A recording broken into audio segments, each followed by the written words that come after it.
साक्षात् परम ब्रह्म तस्मै श्री गुरवे नमः। समस्त सारस्वत सेवक मानू व्यास बैशाखी साहित्य संसद तरफ आज शुभ संध्यार स्वागत करुचु। आज पूर्व निर्धारित कार्यक्रम अनुसार प्रति मासर प्रथम सोमवार बैशाखी मासिक साहित्य आसर हुए। जदिव आज दैवी दुर्विपाक वशत पाग अनुकूल नुहे प्रतिकूलता आचरण करिछि, तथापि काव्यधारा प्रवाहित करिबारे आमर कोनोसी विघ्न हेब नाही। जेहेतु आमे जानू कवि जेतेबेले तार काम आरंभ करे ता पई ई साधारण जगत बा दृश्यमान जगत कौन प्रकार विघ्न सृष्टि करि पारेनी। ताकू पाथेय करी आमे आमर कार्यक्रम आगे नेबा। बैशाखी स्वर्गत वेणुधर दासଙ୍କର मानस पुत्र। सी जीवा परे बैशाखीर दायित्व आम मानकु सब देइछंती। आमे तांको आशीर्वाद को पाथेय करी वर्तमान ए कार्यक्रम करूछु। विशेष भाव में अनालोचित अध्याय को अनग्रसर अंचल रे उपांत अंचल रे प्रचार प्रसार करिवार मुख्य दायित्व थिला बैशाखीर। समस्त विषय उपरे पर्यालोचना करने को से चेष्टा करथिले। तांकर से आशीर्वाद को नहीं आज रही कार्यक्रम आम करुछु। आज आम सहित अच्छा ओडिशा माटीर बरपुत्र ओडिशार गौरव professor Lakshmi sir Tripathi sir. से मध्य आम आगे जो मधुर वैखरी वाचन उपस्थापन करिवे से मध्य कांत कवि लक्ष्मीकांत उपरे एपरी एक अपूर्व मिलन क्वचित मिले।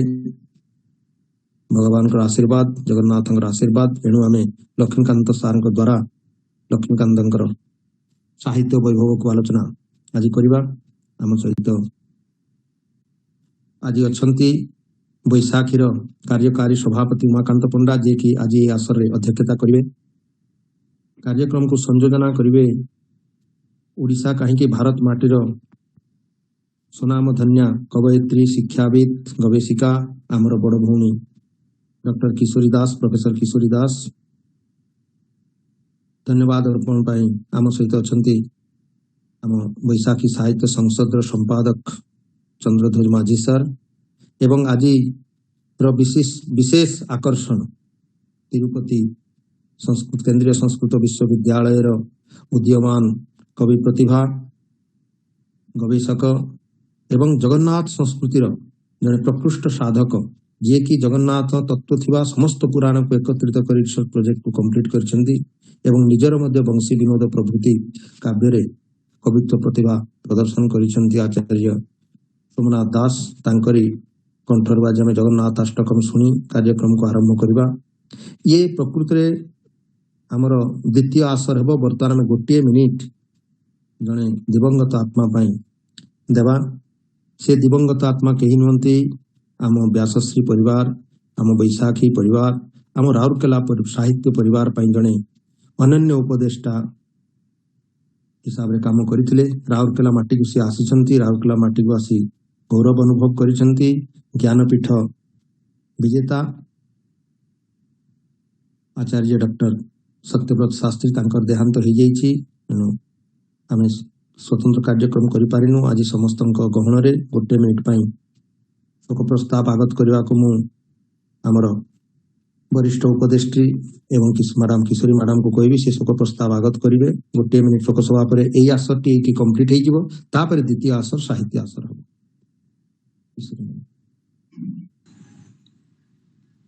वर्तमान आम समस्ते गोटे मिनिट नीरवता अवलंबन करवा।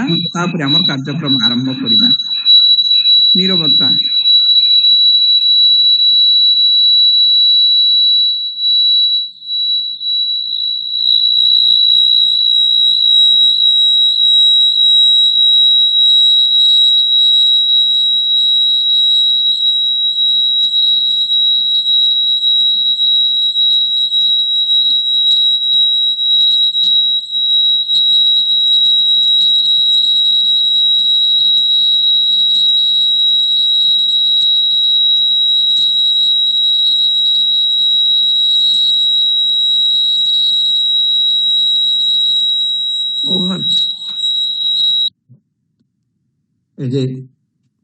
प्रेसिडेंट बैशाखी साहित्य संसद बर्तमान डिक्लेयर करुच्ची प्रथम आसर ये समाप्त है।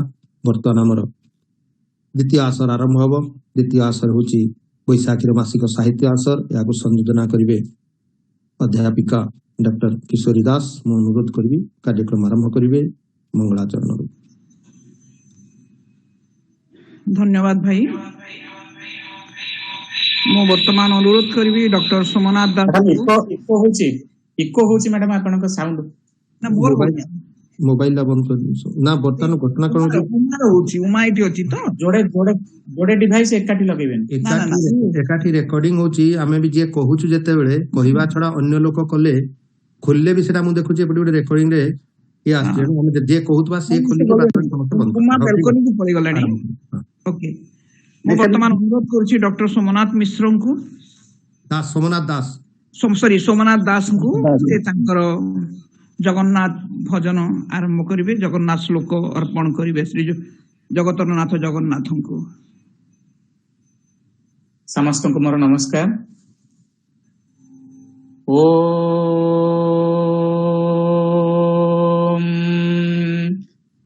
कदाचित कालिंदी तट विपिन संगीत कबरो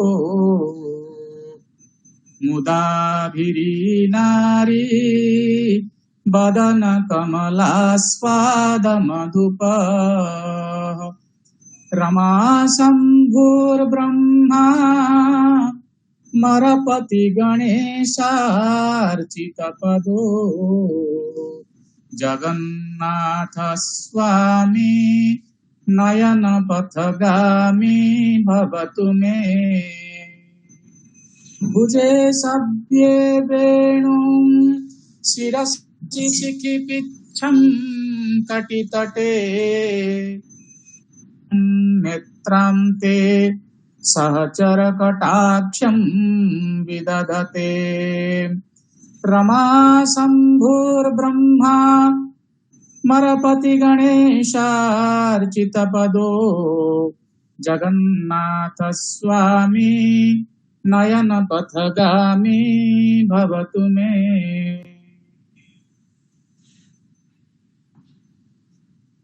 धन्यवाद डॉक्टर दास। समस्त को मोर सारस्वत प्रणाम। ए ऑनलाइन कार्यक्रम रे योगदान करिथिबा मोर समस्त भाई भौणी माननकु आंतरिक कृतज्ञता एवं मोर अंतरतम प्रदेश रु स्वागत जनाउछि। मोर हृदयर अंतरतम प्रदेश रु मु स्वागत जनाउछि। आज बैशाखी द्वारा आयोजित एही सारस्वत समारोह रे आपण मान योगदान करी केवल आमको खुशी करी नहांती साहित्य जगतर एभଳି एक नक्षत्र को मने पकईबार सुजोग देइछंती जहांकर प्रत्येकटी शब्द जहांकर प्रत्येकटी वाक्य जहांकर प्रत्येकटी कृति ए माटी पाई माँ पाई एवं ए विश्व पाई प्रतिध्वनित होउथबो प्रतिटी जुगरे प्रतिटी जन्मरे एवं प्रतिटी शाश्वत कालरे। आजिकार एई कार्यक्रमर बैशाखीर शुभेच्छु सभापति एवं मुझे कहबी उद्योक्ता कहले अत्युक्ति हेबनी डॉक्टर बुद्धेश्वर षडंगी महोदय। आजिकार जे बरेण्य विभूति जे आमर मुख्य आकर्षण कांत कवि लक्ष्मीकांत नारे जे नामित डॉक्टर लक्ष्मीकांत त्रिपाठी महोदय आजिकार सभापतित्व करुवा डॉक्टर उमाकांत पंडा महोदय अध्यापक चंद्रध्वज माझी डॉक्टर सोमनाथ दास एवं आहुरी अनेक जो माने आम सहित जोड़ी होइछंती कार्यक्रम रे समस्त को मो बैशाखी परिवार तरफ स्वागत जणाइबा पूर्वक आजिकार दिवस जो मोहनीयता ता विषय कही सारे जे प्रति मासरे आमर प्रथम सप्ताह आमे आयोजन करुछु गोटे कार्यक्रम जो मासरे जो कवि किंबा साहित्यिक किंबा जो लेखकंकर जन्म थाए सही मासरे आमे तांकु सेठी तांकर जयंती पालन उपलक्षे तांकु आमे आमर श्रद्धार्घ्य दऊ एवं एई मासरे କାନ୍ତକବି ଲକ୍ଷ୍ମୀକାନ୍ତ ମହାପାତ୍ରଙ୍କର ଜନ୍ମ ଆସନ୍ତା 9 ତାରିଖ ଡିସେମ୍ବର 9 ତାରିଖରେ ପାଳିତ ହେବ। କିନ୍ତୁ ଆମେ ତା ଆଗରୁ ପାଳନ କରିଦଉଛୁ, କାରଣ ଜୟନ୍ତୀ ପାଳନର କିଛି ଆମେ ଯେବେ ଚାହିଁବା ପ୍ରତିଦିନ ଜୟନ୍ତୀ ପାଳନ କରିପାରିବା, ଯଦି ଆମ ହୃଦୟରେ ଶ୍ରଦ୍ଧା ଅଛି, ସଦିଚ୍ଛା ଅଛି ଏବଂ ମହନୀୟ ଚିନ୍ତା ଅଛି। ସେହି ଓଡ଼ିଆ ସାହିତ୍ୟର ଯେ ଓଡ଼ିଆ ସାହିତ୍ୟକୁ ଏକ ନୂତନ ଦିଗ୍ଦର୍ଶନ ଦେଇଥିଲେ, କଣା ମାମୁଁ ଭଳି କାଳଜୟୀ ଉପନ୍ୟାସର ସ୍ରଷ୍ଟା, 1937 ମସିହାରୁ ଯେଉଁ ମାସିକ ପତ୍ରିକା ଓଡ଼ିଆ ପତ୍ରିକା ଡଗରର ବାହାରୁଥିଲା ତାର ପ୍ରତିଷ୍ଠାତା ଏବଂ ସର୍ବୋପରି ବନ୍ଦେ ଉତ୍କଳ ଜନନୀର ରଚୟିତା କାନ୍ତକବି ଲକ୍ଷ୍ମୀକାନ୍ତ ମହାପାତ୍ରଙ୍କୁ ଆଜି ଆମେ ଆମର ଶ୍ରଦ୍ଧାର୍ଘ୍ୟ ଦେବା। ତାଙ୍କ ଉପଲକ୍ଷେ ଆଜିକାର ଆଲୋଚନା ସମର୍ପିତ।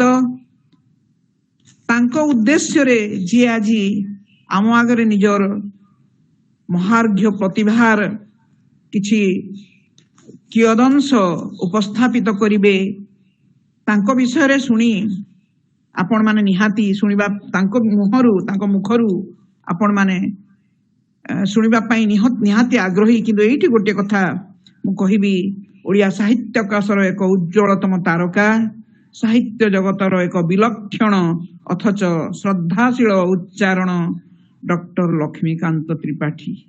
କିଏ କହେ ବୃତ୍ତି ଆଉ ପ୍ରବୃତ୍ତି ମଧ୍ୟରେ ମେଳ ନଥିଲେ ସଫଳତା ମିଳେନି ବୋଲି।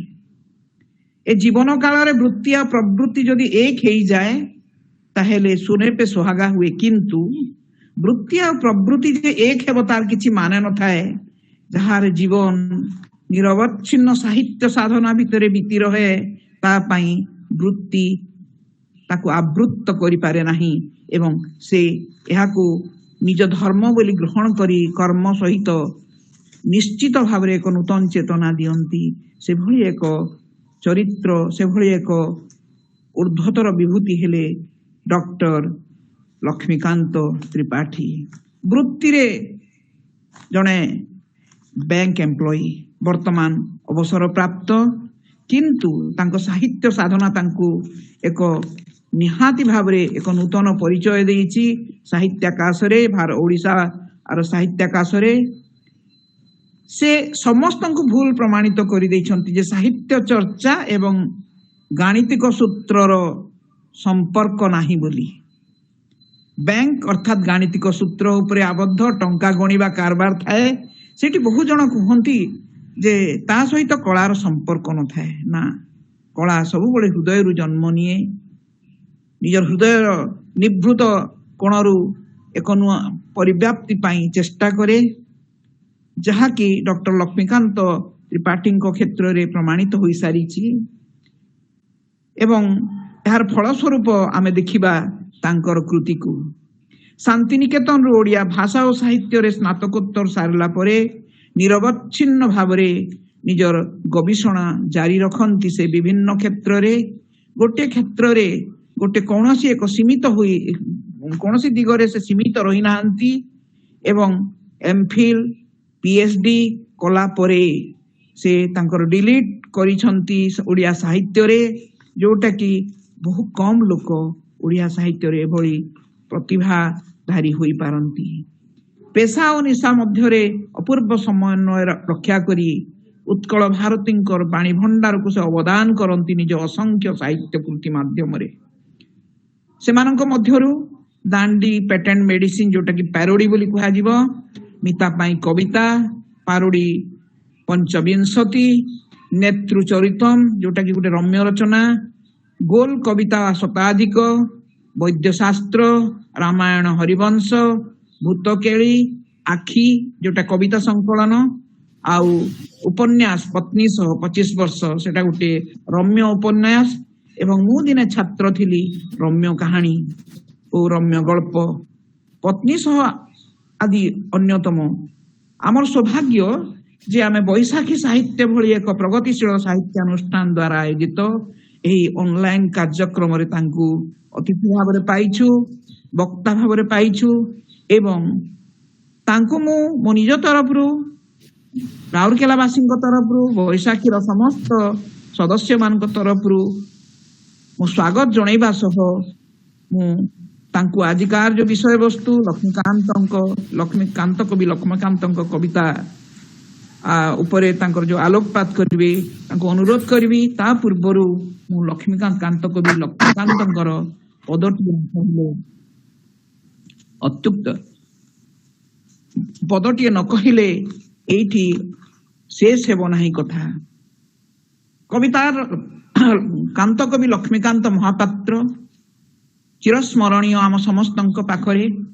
ତାଙ୍କର ଗୋଟେ ପଦ ଯୋଉଟା କି ମତେ ସବୁବେଳେ ଆକର୍ଷିତ କରେ, ସବୁବେଳେ ମୁଁ ସେଇ ପଦଟାକୁ ଘୁରି ହଉଥାଏ, ଯୋଉଟା କି ତେବେ ଶାନ୍ତି ଅଛି ଏହି ଅଶାନ୍ତ ସଂସାରେ, ଅଛିରେ ଆଲୋକ ଏହି ଭୀଷଣ ଅନ୍ଧାରେ, ଅଛିରେ ନିହାର ବିନ୍ଦୁ ଅନନ୍ତ ପାବକେ, ନନ୍ଦନ ସୌରଭ ଅଛି ଦୁରନ୍ତ ନରକେ, ସଂସାର ମରୁରେ ଅଛି ଶାନ୍ତିର ଝରଣା, ଗରଳ ସମୁଦ୍ରେ ଅଛି ଅମୃତର କଣା, ସେହି ଅମୃତର କଣା କାନ୍ତ କବି ଲକ୍ଷ୍ମୀକାନ୍ତଙ୍କ ଉଦ୍ଦେଶ୍ୟରେ ସମର୍ପିତ ଆଜିକାର ଏ ଦିବସକୁ ମୁଁ ଆଜି ହସ୍ତାନ୍ତର କରୁଛି। ମୋର କଥା ଏଇଠି ସମାପ୍ତ କରି ମୁଁ ମୋର ଅନୁରୋଧ କରୁଛି ଆଜିକାର ମୁଖ୍ୟ ବକ୍ତା, ଆଜିକାର ମୁଖ୍ୟ ଆକର୍ଷଣ ଆମର ବିଭୂତି ବକ୍ତା ଡକ୍ଟର ତ୍ରିପାଠୀଙ୍କୁ ସେ ତାଙ୍କର ବକ୍ତବ୍ୟ ରଖିବା ହେବେ।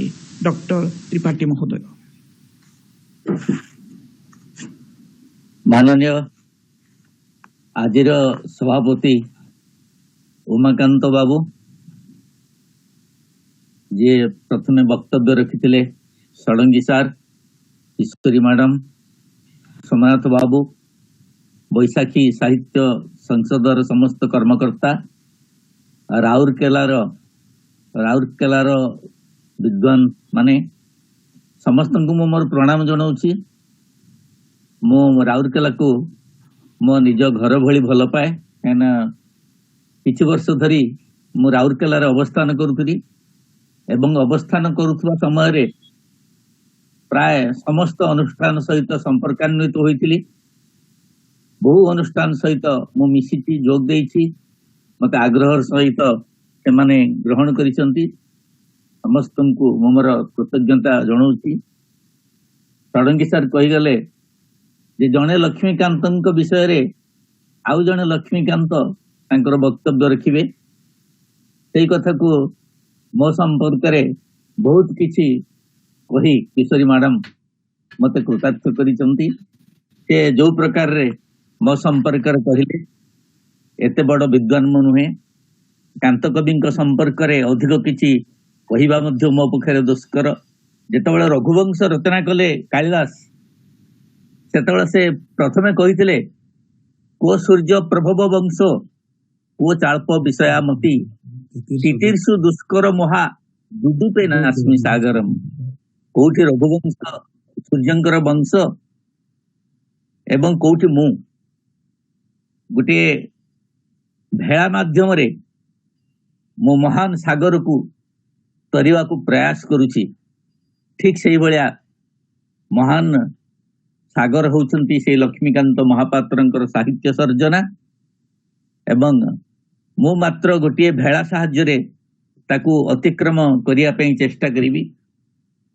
ମୋ ଜୀବନରେ କାନ୍ତ କବି ଲକ୍ଷ୍ମୀକାନ୍ତ ମହାପାତ୍ରଙ୍କୁ ମୁଁ ଗୁରୁ ଭାବରେ ଗ୍ରହଣ କରିଛି।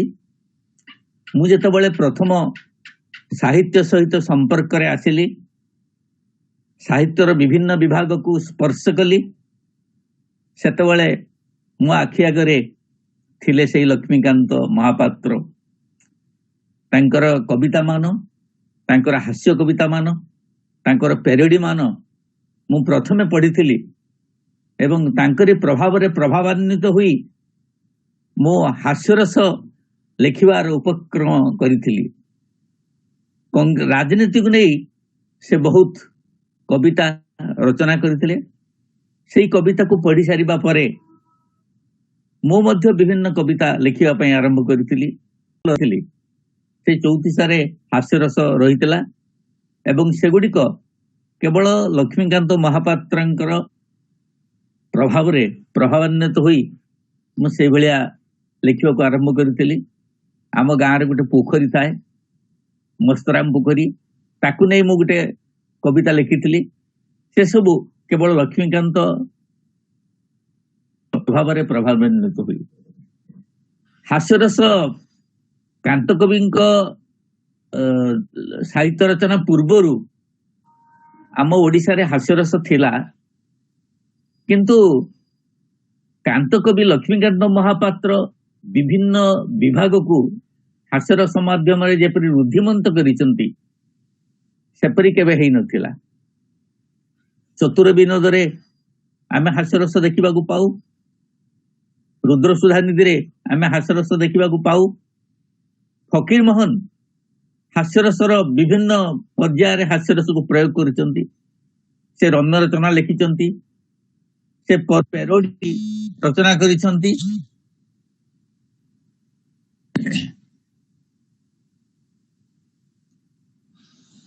से पैरोडी रचना करिसंती, किंतु जेउ भली भाबरे अनेक पैरोडी कांत कवि लक्ष्मीकांत रचना करिसंती से भलिया पैरोडी अन्य केही हुए तो रचना करि नाहंती। तांका हास्यरस संपर्क रे कांत कवि लक्ष्मीकांत महापात्र निजे मध्य गोटे प्रबंध लिखिथिले, जो प्रबंधर ना थिला हास्यरस। से हास्यरस को ता संपर्क रे कहिया पई लिखिथिले जे गोटे गाँव रो गोटे पिला युवक जार बाहागर ठीक हो जाइए गोटे झील सहित, किंतु से झील को से देखि पारु नाही।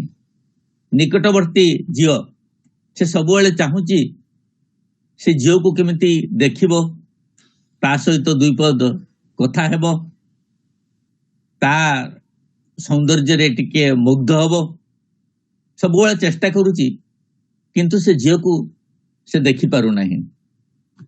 दिने से झीलटी गाँ दांडरे थिबा कूओ पाखकू जाइछि पानी आनिबा पई। कलसी कूओ भीतर को पकई दौड़ी रे पानी टाणिबो। से टाणिबा समय रे झीलटी बाहर को चाहि देखिला, से बाड़ निकट रे से युवकटी ठिया ही ताकू चाहि रहिछि। झीलटी लागे लाजई जाइछि, ता हातरू दौड़ी खसी पड़ी एवं दौड़ी खसी पड़िया समय रे ता शाढ़ीर अर्धाधिक अंश मध्य से दौड़ी साहाय्य टाणी हो जाइछि। एई रचना रे हुए तो किछि आदि रस थाई पारे, किंतु कांत कवि कहउचंती एटी आदि रसटा टिके उतुरी पड़िछि। जोठी किछि जिनिस उतुरी पड़े, किछि रस उतुरी पड़े, सेठी हास्य रस सृष्टि हुए। जोठी श्रृंगार उतरी पड़े सेठी हास्यरस सृष्टि हुए। जोठी कारुण्य उतरी पड़े सेठी हास्यरस सृष्टि हुए। जोठी शांत रस उतरी पड़े सेठी मध्य हास्यरस सृष्टि होता है। कांत कवि कहउचंती रास्ता रे जाऊ जाऊ कदली चुपाटीए ऊपर गुड़ खसी जने तले खसी पड़िला। सेठी हुए तो जो माने देखुथुवे तांको हस लागिबो, किंतु से कदली चुपा उपरे गोटे विराट पृथुलकाय व्यक्ति जदि खसरी पड़े ताहले लोक माने हसी अधिक हसिबे। तेणु गोटे मनीषर पृथुलकायता एवं कदली उपरे खसी पड़िबा ए सबु गोटे समयर उतुरा कार्य। से उतुरा कार्य समय रे जेतेबेले किछि ना किछि कोनोसी स्थान रे उतुरी पड़े सेतेबेले हास्यरस सृष्टि होइता। कांत कवि लक्ष्मीकांत महापात्रंकर समस्त साहित्य सेही साहित्य रे से उतुरीबा कार्य अछि। से जहा लिखिचंती तांकर अर्धाधिक साहित्य रे से सबुबले चेष्टा करिसंती हास्यरस को प्रयोग करिया पाई। आपण माने जानिचंती से निजे बहुत दुर्दिन भितर गति करथुले। पारिवारिक क्षेत्र रे तांकर भाई माने, भाई निज भाई नुहे, ग्रामवासी माने तांको विरोध रे चक्रांत करुथले, मोकद्दमा करुथले। से सब को तांको सहिबा को पडुथला। निज जीवन रे मध्य से शारीरिक असुस्थता भोग करुथले। आपण माने जानिथिबे सेही असुस्थता तांको बहुत दुख देइतला। से असुस्थता रु निजको दूरे रखिबा पाई से सबुबले हास्यरस उपरे गुरुत्व दौले लेखारे आम हास्यरस देखुलु एवं से कथबार्तार आम हास्यरस रे देखा पाऊलु विशेष भाव से हास्यरस माध्यम पेरोडी रचना करी से आम उड़िया साहित्य को समृद्ध करी जाइछंती। एते संख्यक पेरोडी लिखिछंती जे आउ केही एते संख्यक पेरोडी लिखि नाहंती। पेरोडी संकलन तांका ग्रंथावली रे जो अछि सेटा उड़िया साहित्यर प्रथम पेरोडी संकलन। पेरोडी गोटे इंग्राजी शब्द होई थाई पारे ताकू उड़िया रे लालिका कहा जाए किंतु लालिका हुए तो ठीक भाव तार उड़िया नुहे बोली साधारण भाव में पेरोडी शब्द को मध्य ग्रहण करा जायछि। एनसाइक्लोपीडिया ब्रिटानिका से पेरोडी रो अर्थ कहा जायछि ए कॉमिक पैरालाल अर्थात सम क्षमता संपन्न हास्योद्दीपक रचना। उड़िया रे ताकू लालिका बोली कहउचंती व्यंगानुकृति बोली मध्य कहउचंती। ए पेरोडी कांत कविंकर विभिन्न विभाग रे केमती प्रयुक्त होइछि। केवल भाबुतु आपण कवितार पेरोडी होइछि ना कवितार नुहे विभिन्न स्थान रे ताकू से प्रयोग करते पेरोडी भाव में। आपण माने जानिथिबे जे कांत कवि बहुत नाटक लिखिचंती। से समय कृष्ण प्रसाद बसु गाँ गाँ बुली चारिआडे नाट्य दल नहीं कि नाटक करुले। कांत कवि मध्य से भलिया गोटे विभिन्न स्थान रे जाई यात्रा दल रे नाटक करिवारे प्रयास हेतु निजे मध्य से नाटक करंती। नाटक करिसंती सेथिरे अभिनय करिसंती विभिन्न चरित्र रे एवं सेपई से नाटक रचना करिसंती। विशेष कर गीतिनाट्य रचना करिसंती। से गीतनाट्य को चारिआडे गाँ गाँ बड़ी यात्रा दल रे रास दल रे नहीं विभिन्न स्थान रे प्रदर्शन करिसंती नाट्य को एवं सेथिरे से हास्यरसात्मक नाटक ताकू मध्य से प्रयोग करिसंती। से गोटे नाटक लिखिसंती जार ना होची नव रामायण। आउ गोटे नाटक होची डिम्बक्रेसी सभा बा आउ गोटे नाटक होची हनुमंत वस्त्रहरण। आपण से नामरू नामकरण देखि पारुथबे से गोटा केमती हास्यरसात्मक हेतिबो। पंचामृत बोली गोटे नाटक तांकर अछि ताहा मध्य हास्यरसात्मक। बहु नाटक रे हास्यरस को से प्राधान्य देइचंती। सेथरे आमे ताकू नाटकर पेरोडी बोली मध्य कुहा जाई परिबा। जे पंचामृत बोली जो नाटक से नाटक को सेतबेले समय जो राजनैतिक आंदोलन होउतला से आंदोलन को सेथरे व्यंग कराइछि। तार चरित्र गुडी को आपण देखिबे से चरित्र रे मध्य केते सुंदर भाव रे हास्यरस सृष्टि करिया पय व्यंग करा जाइछि। जेमतिका कोनिकार राजा एथि लेखा छि कनक नगरी रो राजाधिराज। कनिका राजा को लेखा छि कनक नगरी रो राजाधिराज। कंटापारी रो जमादार तांको कहे छि कंटापारी रो सामंत नरपति। इरमर जमीदार को इरावती पुरी रो सामंत बा तांको नरपति भाव रे चित्रण करा जाइछि। कनिका राजा टे चंदा थिबारु टाक थिबारु तांको ना हेछि महाराजा टाकेन्द्रजीत। आ तांकर जने कर्मचारी से दीर्घकाय थिबारु तांकर ना बपुवंत राव। बालेश्वर जने तत्कालीन चेयरमैन तांको दांतरे सुना मंडाण होइतला सेति पे तांकर नाम देइछंती स्वर्णदंत। इरमर जमीदार सुस्थ सबल होइतिबारु तांकर नाम दियाछि खंबराज। आ तांको भाई दीर्घकाय होइतिबारु तांकर ना हला लंबराज। बालेश्वर सेतबेले जने कलेक्टर थिले तांकर किछि निषदाढ़ी नथिला तेणु तांको छद्म नाम रे तांको ना देइछंती मिस्टर माखुनी। विषय वस्तुर व्यंगात्मक चित्रण होइछि। जे नव रामायण बोली जो नाटकर विभिन्न कांड अछि। हमर रामायण साधारण 7टा कांड अछि। ये रामायण जो प्रथम कांड मूल कांड ता ना होछि मूलिया। द्वितीय कांड गोमुना। तृतीय कांड तेसिरा। चतुर्थ कांड चोपट। पंचम कांड पेंचुआ ଷଷ୍ଠ କାଣ୍ଡ ଷଠିଆ ଏମିତିଆ 6ଟି କାଣ୍ଡ ତା ଭିତରେ ଅଛି। ତା ଭିତରେ ଯୋଉ ମଙ୍ଗଳାଚରଣ ଆମ ସାଧାରଣତଃ ଲେଖା ହଉଥାଏ, ମଙ୍ଗଳାଚରଣ ଯେକୌଣସି ନାଟକର, ସେ ଯୋଉ ନାଟକ ଲେଖିଛନ୍ତି ତାର ମୂଳଟା ହଉଛି ବେଙ୍ଗଳାଚରଣ। ବେଙ୍ଗଳା ମାନେ ଆପଣ ଜାଣିଛନ୍ତି, ଧାନ ଯେ କଳେଇ ଧାନ ସେଟା ମଡା ଯାଏ ଗୋରୁ ମାନଙ୍କ ଦ୍ଵାରା, ବେଙ୍ଗଳା, ଆମେ ତାକୁ କୁହାଯାଏ ପତୁଳି, ସେ ହଉଛି ବେଙ୍ଗଳାଚରଣ। ଅମିତ୍ରାକ୍ଷର ଛନ୍ଦରେ ଏଗୁଡା ସବୁ ରଚିତ ହେଇଛି। ଯେମିତିକା ସେଥିରେ ଅଛି ଲଙ୍କେଶ, ମେଘନାଦ, ଅତିକାୟ, ଶ୍ରୀରାମ, ସୁଗ୍ରୀବ, ଇନ୍ଦ୍ର, ଏମାନେ ସବୁ ପୌରାଣିକ ଚରିତ୍ର, କିନ୍ତୁ ସାମ୍ପ୍ରତିକ ସମୟର ରାଜନୀତିକୁ ସେମାନେ ଚର୍ଚ୍ଚା କରୁଛନ୍ତି। ବର୍ତ୍ତମାନ ରାଜନୀତିକୁ ନେଇ ସେମାନଙ୍କର ଚରିତ୍ର ସବୁ ସୃଷ୍ଟି ହେଇଛି। ରାଜନୈତିକ ପୃଷ୍ଠଭୂମିକୁ ଆଧାର କରି ବ୍ୟଙ୍ଗାତ୍ମକ ଭାବରେ ସେଗୁଡା ସୃଷ୍ଟି ହେଇଛି। ଡେମୋକ୍ରେସି ସେବା ହେଲା, ଆମେ ଯାହାକୁ କହୁଛୁ ଡେମୋକ୍ରାସି, ତାକୁ ସେ କହୁଛନ୍ତି ଡିମ୍ବକ୍ରେସି। ଏଥିରେ ସବୁ ଚରିତ୍ର ମାନେ ଅଛନ୍ତି ପଣ୍ଡିତ, ଚୌଧୁରୀ, ମହତୋ।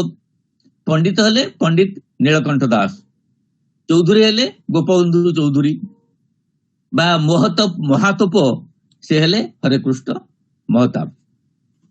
ଏହା ତ ହନୁମନ୍ତ ବସ୍ତ୍ରହରଣ, ହନୁମାନ କେମିତି ବସ୍ତ୍ରହରଣ କରୁଛି ତାକୁ ସୁନ୍ଦର ଭାବରେ ସେ ଲେଖିଛନ୍ତି, ଯୋଉଥିରେ ଆମେ ହାସ୍ୟରସକୁ ପାଇପାରିବା। ସବୁଠାରୁ ମଜାର କଥା ହଉଛି ପ୍ରବନ୍ଧରେ କେମିତିକା ସେ ହାସ୍ୟରସ ସୃଷ୍ଟି କରୁଛନ୍ତି।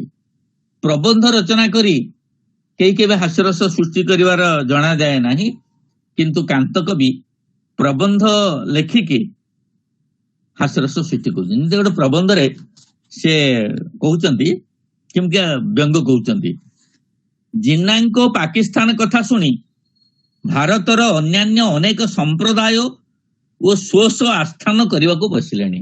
ଯେମିତି ପାକିସ୍ତାନ ହେଇଛି ପାକକୁ ନେଇକି, ସେମିତିଆ ଶିଖ ମାନେ ତାଙ୍କର ନିଜ ସ୍ଥାନ ଦାବି କରି ବସିଛନ୍ତି ଓ ସେମାନେ ମୁଣ୍ଡରେ ବାଳ ରଖୁଥିବାରୁ ତାଙ୍କ ଆସ୍ଥାନର ନାମ ବାଳାସ୍ଥାନ ହେଲା ବୋଲି ପ୍ରସ୍ତାବ ଆଣିଛନ୍ତି। ଆମ୍ବେଦକର ହରିଜନ ମାନଙ୍କର ଏକ ନୂଆ ସ୍ଥାନ ଦାବି କରୁଛନ୍ତି। ହରିଜନ ମାନେ କଳା ହୋଇଥିବାରୁ ସେମାନଙ୍କର ଦେଶ ନାମ କଳାସ୍ଥାନ ହେବ। ବିବାହିତା ନାରୀ ମାନଙ୍କର ଭାଇ ମାନେ ଆଉ ଏକ ଦେଶ କରିବେ, ଭାଇ ମାନେ ଶଳା, ତେଣୁ ସେ ଦେଶର ନାମ ଶଳା ସ୍ଥାନ ହେବ। ସେମାନେ ପୁରୀ ରାଜାଙ୍କୁ ରାଜା କରିବେ, କାରଣ ଆଗରୁ ପୁରୀ ରାଜା କାହାରି ଶଳା ହେଉନଥିଲେ ବୋଲି କଥା ଅଛି, କିନ୍ତୁ ଏବେ ପୁରୀ ରାଜାଙ୍କର ଝିଅ ହୋଇଛି। ତା ଛଡା ସ୍ତ୍ରୀ ଲୋକମାନେ ଆଉ ଏକ ଆସ୍ଥାନ କରି ପୁରୁଷଙ୍କୁ ଏକାବେଳକେ ବୟକଟ କରି ମହିଳା ସ୍ଥାନ କରିବେ, ତେଣୁ ଜନ୍ମ ନିରୋଧର ଆବଶ୍ୟକତା ମଧ୍ୟ ରହିବ ନାହିଁ।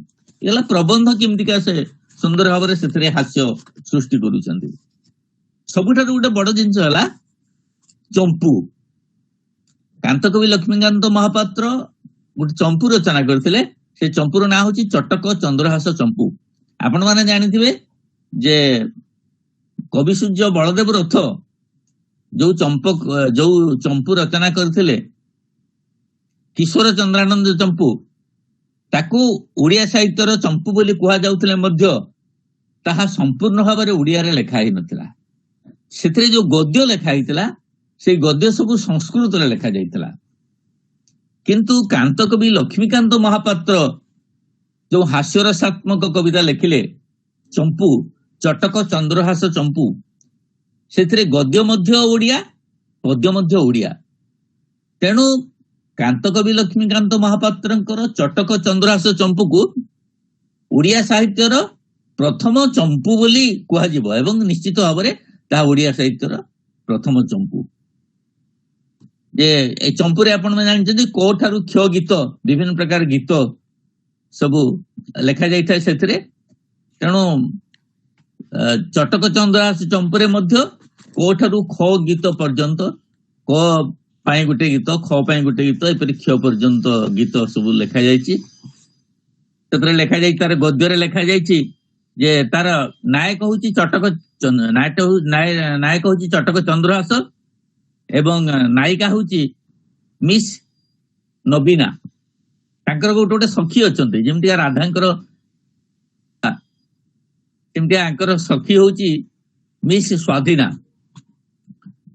ସେ ସ୍ୱାଧୀନା ନବୀନାକୁ କହୁଛି, ରେ ସଖୀ, କାଲି ନବ୍ୟ ଫ୍ୟାସନର ମୂର୍ତ୍ତିମନ୍ତ ପ୍ରତୀକ କାନ୍ତ କଳାକୁଶଳ ସେହି କୌତୁକମୟ କମନୀୟ ରୂପ ଦେଖିଲା ବେଳୁ ମୋ ମନମିନ ତାଙ୍କରି ବଡସି ମନରେ ଲାଖି ରହିଛି। ନୋବେଲ, ପାଠଶାଠ, ତାସ ଖେଳ, ରେଡିଓ ଗୀତ, ଖେଳ କୌତୁକ, ସିନେମା ବା ପାର୍କକୁ ବୁଲିଗଲେ ମଧ୍ୟ ତାଙ୍କର ସେ ରସମୟ ବିହାର ଲୀଳା ଆଖି ଆଗରେ ନାଚି ଯାଉଛି। ସଖୀ, ସେ କିଏ? ମୋର ହେଲା କିସ? ମୁଁ ଏବେ କରିବି କଣ କହନି? ମିସ୍ ନବୀନଙ୍କର ଏକଥା ଶୁଣି ମିସ୍ ସ୍ୱାଧୀନ କହିଲେ ଏବଂ ତାପରେ ଗୀତ ଆରମ୍ଭ ହେଇଗଲା। ଓଡ଼ିଆ ଗଦ୍ୟ ଏବଂ ଓଡ଼ିଆ ପଦ୍ୟ। ସେଥିରେ ଚଟକ ଚନ୍ଦ୍ର ହେଲେ ତାଙ୍କର ନାୟକ, ତାଙ୍କର ସଖା ହେଲା ମାଷ୍ଟର ମଙ୍ଗୁ, ଆଉ ମିସ୍ ନବୀନଙ୍କର ସଖୀ ହେଲା ମିସ୍ ସ୍ୱାଧୀନ। ଗୋଟେ ସୁନ୍ଦର ଭାବରେ ଗୋଟେ ଚିଠି ଯୋଉ ଲେଖାଯାଏ, ସେ ଚିଠି ମଧ୍ୟ କାନ୍ତ କବି ଲେଖିଛନ୍ତି। ଚିଠିଟାକୁ କେତେ ସୁନ୍ଦର ଭାବରେ ହାସ୍ୟ ରସାତ୍ମକ କରି ଗଢି ତୋଳିଛନ୍ତି ସେଟା ଦେଖନ୍ତୁ। ଚିଠି ଲେଖିବାର ଗୋଟେ ସ୍ୱତନ୍ତ୍ର ଶୈଳୀ ଅଛି। ସେଇ ଶୈଳୀକୁ ଯଦି ସାମାନ୍ୟ ବିକୃତ ଆମେ କରିବା ତାହେଲେ ସେଠି ରମ୍ୟତା ଆସିଯିବ। ଗୋଟେ ଡଗରରେ ବାହାରୁଥିଲା ଯୋଉଟା କାନ୍ତ କବି ଲେଖୁଥିଲେ, ସେଟା ଚିଟାଉ, ତାର ଶିରୋନାମ ହେଲା ଚିଟାଉ। ସେଇ ଚିଟାଉରେ କାନ୍ତ କବି ଲେଖୁଛନ୍ତି କାହାକୁ ନା, ମହାପୁରୁଷ ଚେମ୍ବରଲେନ୍, 10 ଡାଇନିଂ ଷ୍ଟ୍ରିଟ୍, ଲଣ୍ଡନ। ପ୍ରିୟ ପ୍ରଧାନମନ୍ତ୍ରୀ, ଇଂରେଜର ପ୍ରଧାନମନ୍ତ୍ରୀଙ୍କୁ ଲେଖୁଛନ୍ତି ଇଂଲଣ୍ଡର। ପ୍ରିୟ ପ୍ରଧାନମନ୍ତ୍ରୀ, ଆପଣଙ୍କର 71ତମ ଜନ୍ମ ଦିବସରେ ଚେନାଚୁର ଆଜି ଅଭିବାଦନ ଜଣାଉଛି। ଏହିପରି 77ତମ ଜନ୍ମ ଦିବସ ଆପଣଙ୍କର ହେଉଥାଉ ଏବଂ ଚେନାଚୁର ଆପଣଙ୍କୁ ଏହିପରି ଅଭିବାଦନ ଜଣାଉଥାଉ। ବୁଢା ମିଆଁ, ମୁଁ ତୁମକୁ ବଡ ପ୍ରେମ କରେ।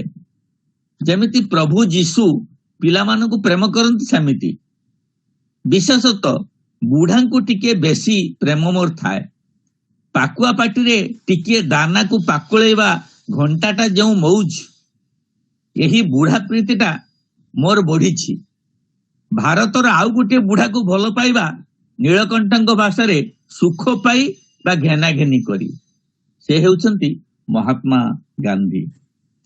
ଏ ଚିଟାଉ ଯେ ଏଟା 1940 ମସିହାରେ ଲେଖା ଯାଇଥିଲା।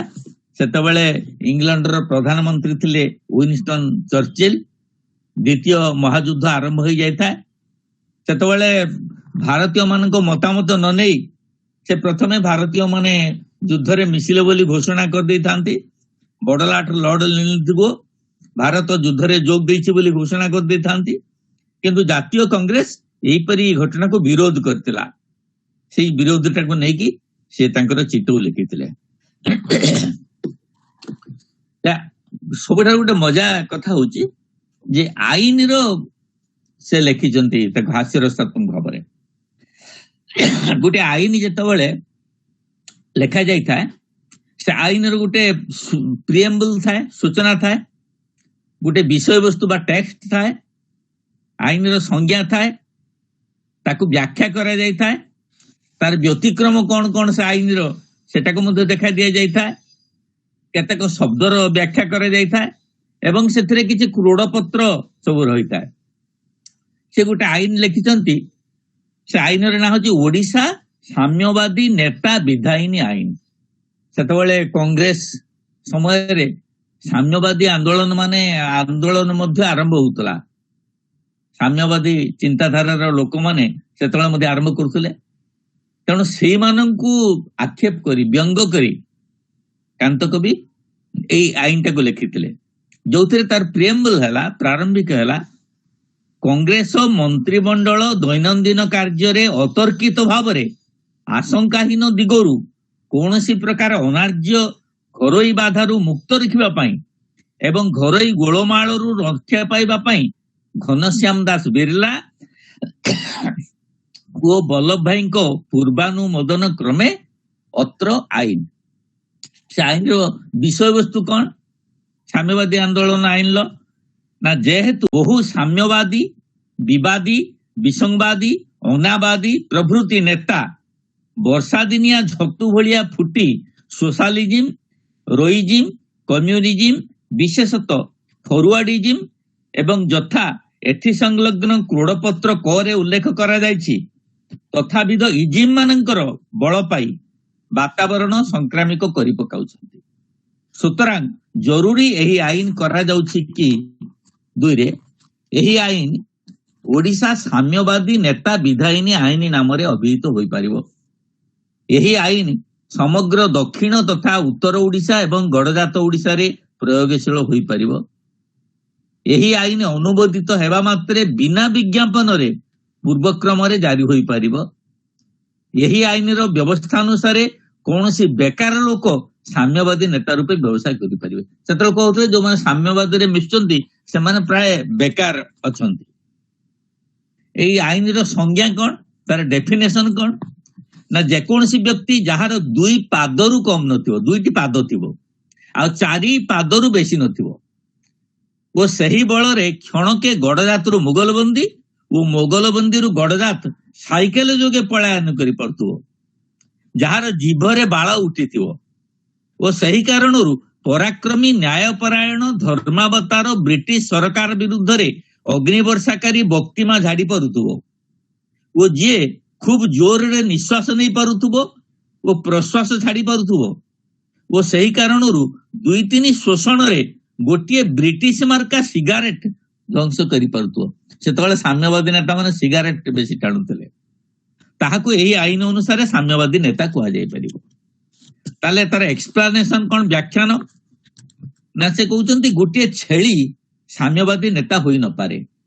କାହିଁକି ନା କାରଣ ଲାଙ୍ଗୁଳ ସୁଦ୍ଧା ତାହାର ନିର୍ଦ୍ଦିଷ୍ଟ ପାଦ ସଂଖ୍ୟାରୁ ଅଧିକ ଅଛି, 4 ପାଦରୁ ବେଶୀ ହେଉଛି 5 ପାଦ ଓ ତାହା ଚିର ସର୍ଦ୍ଦି ରୋଗାକ୍ରାନ୍ତ ହେତୁ ଟନସିଲରେ ପ୍ରକୋପବଶତଃ ସିଗାରେଟ ଖାଇପାରିବା ସମ୍ଭବ ନୁହେଁ। ସିଗାରେଟ ଛେଳି ଟାଣେ ନାହିଁ, ତେଣୁ ସେ ସାମ୍ୟବାଦୀ ହେଇପାରିବ ନାହିଁ। ଅନ୍ୟ ଇଜିମ୍ ବିବାଦୀ ବିଶିଷ୍ଟ ନେତାମାନେ ପଶୁ ପ୍ରତି ନିଷ୍ଠୁରତା ନିରୋଧ ଆଇନ ସମ୍ପର୍କରେ କାର୍ଯ୍ୟ କରୁଥିବା ଜବାଇ କମିଟିର ବିଧାନ ଦ୍ୱାରା ଶୃଙ୍ଖଳିତ ହେବେ, ଯାହାର ପ୍ରସ୍ତାବ କି ଭାଇସରାୟଙ୍କ ଷଣ୍ଢ ବିବର୍ଦ୍ଧିନୀ ଆଇନ 1937 ମସିହାର ସଂଶୋଧନ ରୂପେ ଗୃହୀତ ହେବ। ଏ ସ୍ଥଳରେ ପଶୁ ଅର୍ଥ 4 ପାଦ ବା 2 ପାଦ ଯୁକ୍ତ 2 ହାତ 4 ପାଦ ବିଶିଷ୍ଟ ନିରାମିଷାଶୀ ପ୍ରାଣୀ ଦାଢି ଥିଲେ ଆମିଷ ଗଳାଧକରଣ କରିପାରନ୍ତି, ମାତ୍ର ଭୋଜନ ନିଷିଦ୍ଧ। ତାହେଲେ ଏଥିରେ ବ୍ୟତିକ୍ରମ କଣ ରହିଲା? ଏହା ପାର୍ଲିଆମେଣ୍ଟାରୀ ସେକ୍ରେଟାରୀ, ସଭ୍ୟ, କାର୍ଯ୍ୟକାରୀ ସମିତି, ନେତ୍ରୀ ପତ୍ନୀ, ବିଶିଷ୍ଟ ପତିଙ୍କ ପକ୍ଷରେ ପ୍ରଯୁଜ୍ୟ ହୋଇ ନପାରେ। ଯଦି କୌଣସି ପାର୍ଲିଆମେଣ୍ଟାରୀ ସେକ୍ରେଟାରୀ କଳା ହୁଅନ୍ତି ଓ ଲାଠି ଧରନ୍ତି ତଥା ସିଗାରେଟ ବଦଳରେ ବିଡି ଟାଣନ୍ତି ଓ ବିଶେଷତଃ ଫରୱାର୍ଡିଜିମ୍ ପ୍ରଚାର କରନ୍ତି, ତେବେ 144 ଧାରା ପିଙ୍ଗଳ କୋଡ ଅନୁସାରେ ଏହି ଅଫିମ ନିବାରଣ ଆଇନ ଅନୁସାରେ ବ୍ୟତିକ୍ରମ ଚୁରମାର ହେଇଯିବ। ଜଣେ ସାମ୍ୟବାଦୀ ନେତା ନିଜକୁ ସାମ୍ୟବାଦୀ ନେତା ରୂପେ ବିଜ୍ଞପ୍ତି କରିପାରେ ଯଦି ସେ କୃଷି, ଗୋରକ୍ଷା, ବାଣିଜ୍ୟ ମନ୍ତ୍ରୀଙ୍କ ଠାରୁ ଅନୁମତି ନେଇପାରନ୍ତି। ଏଭଳିଆ ସେ ସାମ୍ୟବାଦୀ ଆଇନ ସବୁ ତର୍ଜମା କରିଛନ୍ତି। ଯେମିତି ସେ ବିଭିନ୍ନ ଅର୍ଥ ଦେଇଛନ୍ତି। କେମିତି ଦେଖନ୍ତୁ, ନେତା ଅର୍ଥ ଯିଏ ଗଳଗାଜି ବକ୍ତିମା କରିପାରେ, ଅସମ୍ଭବକୁ ସମ୍ଭବ କରିପାରେ। ସାମ୍ୟବାଦୀର ଅର୍ଥ ହେଲା ଯିଏ କଛା ଓ କୁଞ୍ଚର ଅସମାନତାକୁ ସମାନ କରି ପେଣ୍ଟଲୁନ ପିନ୍ଧିପାରେ। ବାଦୀର ଅର୍ଥ ଯିଏ ନିଃସ୍ୱାର୍ଥରେ କଳି ଲଗାଇ ପାରେ। ଓଡ଼ିଶା ଅର୍ଥ ଓଡନେଲ ରିପୋର୍ଟ ଅନୁକ୍ରମେ ରାଜଦତ୍ତ ଭୂମି। ଗଡ଼ଜାତ ଓଡ଼ିଶା ଅର୍ଥ ଗଡ଼ଜାତରୁ ଯେଉଁ ଲୋକ ଆସି ଓଡ଼ିଶାରେ ରହିବ, ଯଥା ସମାଜର ରାଧାନାଥ ରଥ ଓ କୃଷକ ସାରଙ୍ଗଧର, ଏବଂ ଯେଉଁ ଓଡ଼ିଶା ଲୋକ ଗଡ଼ଜାତ ଯିବେ, ଯଥା ନବ ଚୌଧୁରୀ ଆଉ ଅନନ୍ତ ପଟ୍ଟନାୟକ। ଆଉ ଦାଢି ଅର୍ଥ ଯଥା ନୀଳକଣ୍ଠଙ୍କ ଚିବୁକବାସୀ। ନୀଳକଣ୍ଠ, ପଣ୍ଡିତ ନୀଳକଣ୍ଠ ସେତେବେଳେ ବଡ ବଡ ଦାଢି ଲମ୍ବଉଥିଲେ, ଯଥା ନୀଳକଣ୍ଠଙ୍କ ଚିବୁକବାସୀ। ଲାଠି ଅର୍ଥ ଦଣ୍ଠା ସଣ୍ଠା, ଯଥା ମଙ୍ଗରାଜଙ୍କ ହାତରେ ଥାଏ। କ୍ରୋଡ଼ପତ୍ରରେ କଣ ଅଛି ନା ପଟେଲିଜିମ୍, ହୋଟେଲିଜିମ୍, ଯଥେଷ୍ଟ ବିବାହିଜିମ୍, ପାର୍କ ଭ୍ରମଣଇଜିମ୍, ସିନେମାଇଜିମ୍, ଧୂଆଁଇଜିମ୍, ନିଶଇଜିମ୍, ମାଖୁନାଇଜିମ୍, ଜବାହରଲାଲ ଇଜିମ୍। ଯେମିତିକା ଆଉ କ୍ରୋଡ଼ପତ୍ର ଖ ହେଲା ପାତ୍ର ସଂଘ, ଛାତ୍ର ସଂଘ, ଗାତ୍ର ସଂଘ, ନେତ୍ର ସଂଘ, ପତ୍ର ସଂଘ ଇତ୍ୟାଦି ଇତ୍ୟାଦି। ସବୁଠାରୁ ଗୋଟେ ବଢିଆ ହାସ୍ୟରସାତ୍ମକ ସେ ରଚନା ଲେଖୁଥିଲେ, ଯୋଉଟା କି ଅଭିଧାନ। ସେତେବେଳେ ଏଇ ଅଭିଧାନ ବହୁତ ଚର୍ଚ୍ଚା ହଉଥିଲା। ଆମର ସବୁଠାରୁ ବଡ ଅଭିଧାନ ହଉଛି ପୂର୍ଣ୍ଣଚନ୍ଦ୍ର ଓଡ଼ିଆ ଭାଷାକୋଷ। ସେ ଯୋଉ ଅଭିଧାନ ଲେଖୁଥିଲେ, ସେ ଅଭିଧାନର ନାଁ ଥିଲା ଅର୍ଦ୍ଧଚନ୍ଦ୍ର ଦେଢିଆ ଭାଷାକୋଷ। ସେଥିରେ से जेमतिका विभिन्न शब्दर तार अर्थ सब दिया जाउतला एकु मध्य विज्ञापन आकार दिया जाउतला जे जेमति कहतला ए संख्यार गरमा गरम अर्धचंद्र बढ़िया भाषा कुश ए संख्यार मसला अर्धचंद्र भाषा सुको ई आ एडो से लिखा होतला जेमति देखो ओ रे केतोडा शब्द जार अर्थ केमते दैचंती ओ कहला माने तार अर्थ होची सुभाषंक ध्वनि ता माने तार अर्थ केते गुढ़ देखंतु सुभाष बोस सेतबेले ओ शब्द काहे की कहउतले ताकू से एतिर प्रयोग करचंती ओ हला सुभाषंक ध्वनि ओंग हला सत्य अहिंसा वकील माने सत्यवादी ओथ माने गांधीजी को छेली दूध ओगेर हला पटेल एंड को ओजन हला साम्यवादी को वक्तृता ओजर हला महात्मा को सिद्ध वाक्य उपरे आउ जहा न थाए ओझा हेले वल्लभ भाई ओडस ओडिशार अधिवासी ओढ़णा खदड़ पोशाक ओथरा इंग्रेज आखिरे जापान ओदा मंत्री वक्तृता ओप्रोध सुभाष प्रति गांधीजी ममता ओर आचार्य दाढ़ी ओरफ मंत्री महाजन ओरमान जिला बोर्ड मेंबर पद ओलागी हेल्ड हिटलर ओल मंगराज ओलिया महंत पेट ओष्ठ्य दंतहीन मंत्री भाषण ओषा गांधी सप्ताह ओषार जमीदार पिठी ओस्ताद महापात्रे ओहल है पंडित थोड़ी पंडित नीलकंठ दास मजा हूँ चंपुर जो पैरोडी करते आगुरी से संपर्क में सूचना देछि जे चटक चंद्रहास चंपू एते सुंदर भाव से चंपुर हास्यरसात्मक कविता परिवेषण करिसेंती ता पढ़िले बारंबार पढ़िया इच्छा हुए सेटा उड़िया साहित्यर प्रथम चंपू एवं एपरी चंपू उड़िया साहित्य आउ लेखा जाए ना जमतिका मु कहिछि जे तार नायिका हैला मिस नबीना नायक हेले चटक चंद्रहास मिस नबीना केनाल कूल कुकुड़ा चुलिया टेरी कुंथा कंदर्प कतुरी ए भलिया जने नायक चटक चंद्र तांकु देखिकी ये विमोहित हो पड़ी निजर मनर भाव को तांकर सखी मिस स्वाधीना को से कहिसंती जे मु तांको देखि तांको प्रति प्रीत हो जाइछि सेटू तांको सखी मिस स्वाधीना कहिछि खरापतु हेलुरे जेमति हम चंपुरे कुआ जाइछि खरापतु हेलुरे खेला लेला खंजनाक्षी की साहस कलुरे सिक्स मिटिया स्वाधीना कहिसंती तू एपरी साहस केमति कलु तू खराब हे गलु हेडो मिस नबीना व्यस्त होई पड़ी कहिसंती गलानी तो गला कथारे संगात गलानी तो गला कथा गुपु चुपिया की गोपिली गल भाई गंटी होइबारु बथा जहा भूल होबार कथा मु तो करि सालिनी एबे उपाय कोन करिया कह सेटू तार सखी मिस स्वाधीना कहिछि तते एते हुशियार कराउ कराउ मो कथा मानलु नहीं बिछा मंत्र न जानी साप गातरे हाथ पुराई देलु एबे तो अवस्था देखी मो मनटा बड़ घांटी चकटी होउछि जाए देखे जदि किसी व्यवस्था हो जाई पारे तमाने से चटक चंद्रहास पाखक जीवो मिस स्वाधीना मिस नबीना को एहिपरि उत्तर देई चटक चंद्रंग निकट रे उपस्थित हो गले जे कहले हे नवनागर कॉलेज नेफड़ा मुख काहे आज निस्तेज दिसुछि सारा राति उजागर हुई काकर रे बुलीछ परा खबरदार एभलिया काम आउ कर नाही एकुटिया एठारे काहाको अनिशा करी बसछ स्वाधीनांकर कथा शुणिकी चटक चंद्र कहउचंती चाहि चाहि तो सरणी जिमति चाहि चाहि सरणी चंपुरे ये कहउचंती चाहि चाहि तो सरणी ककु भकुरे चोरणी चणा मु चोबाउथिली बसी